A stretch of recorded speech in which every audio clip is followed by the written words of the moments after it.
Welcome to the Dishman Hills on this Samhain Eve. Today we will be going through the hills and exploring its many different types of life and unlife that make this such a special place to visit on Halloween. Behind me you see the bones of the earth. Bones were laid down 1.5 billion years ago in the center of a supercontinent, which then split in half, causing the materials of the bones to sink into the ground, where it traveled for hundreds of millions of years before it returned to the surface as the gneisses of the Dishman Hills.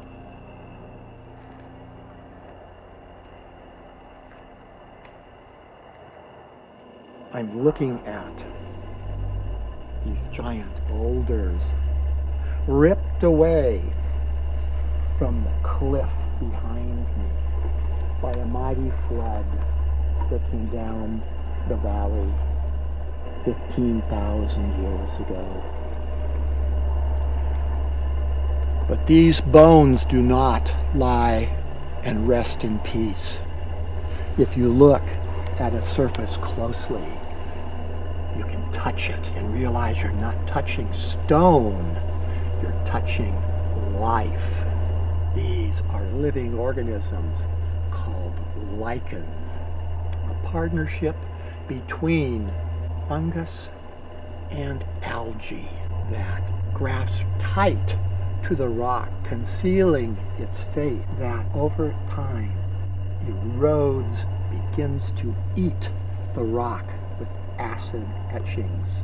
The rock eaters, creators of the first soils on the surface of the earth. As my eyes carry me up, up, up to the sky, I see subterranean bones of gneiss exposed by floods and torn apart as the flood flowed over it, scattering its bony parts down the surface of the new land.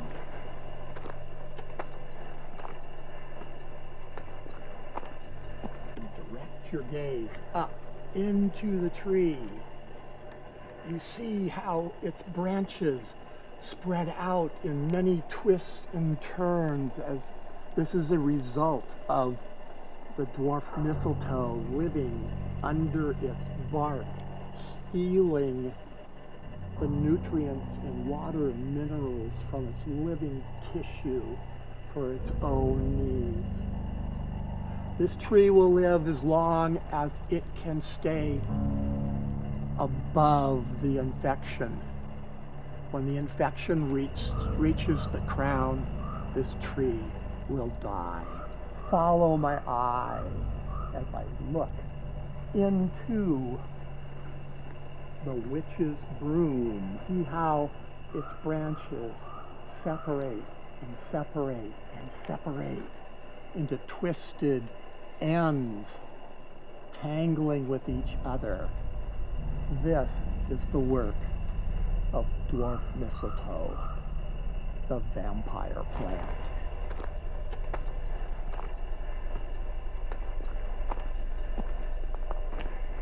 My eye is drawn to a very special plant, pine drops, and it's tipped with what reminds me of tiny, tiny jack-o'-lanterns, which contain its seeds. Pine drops is a parasitic plant. Since it can't make its own food, it sends its roots down to attach to a web of fungus, and it takes material from that fungus to meet its needs. Pine drops, an extraordinary plant in an extraordinary color, but a parasite none the less.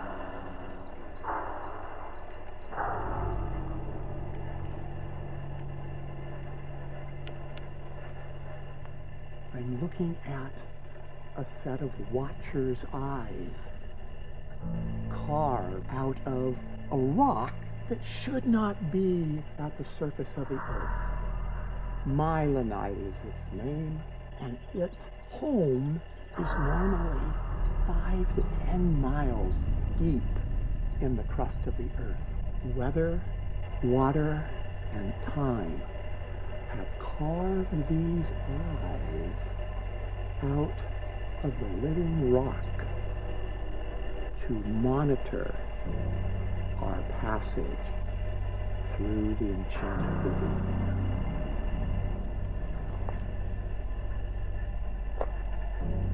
No one can escape the gaze of the skull.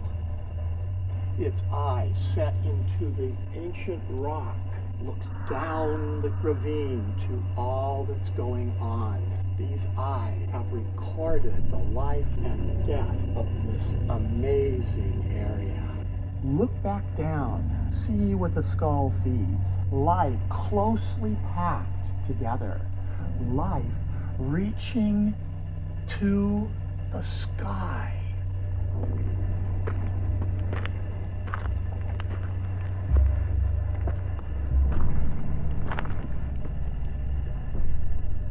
As you exit the Enchanted Ravine by the trail to the right of the skull, continue south for a short distance and turn left. And as you follow that trail, look for examples of all those things that we have covered today. The witch's brooming of the ponderosa pine, the pine drops scattered around the pines, other signs of life and decay on your way back to Camp Caro.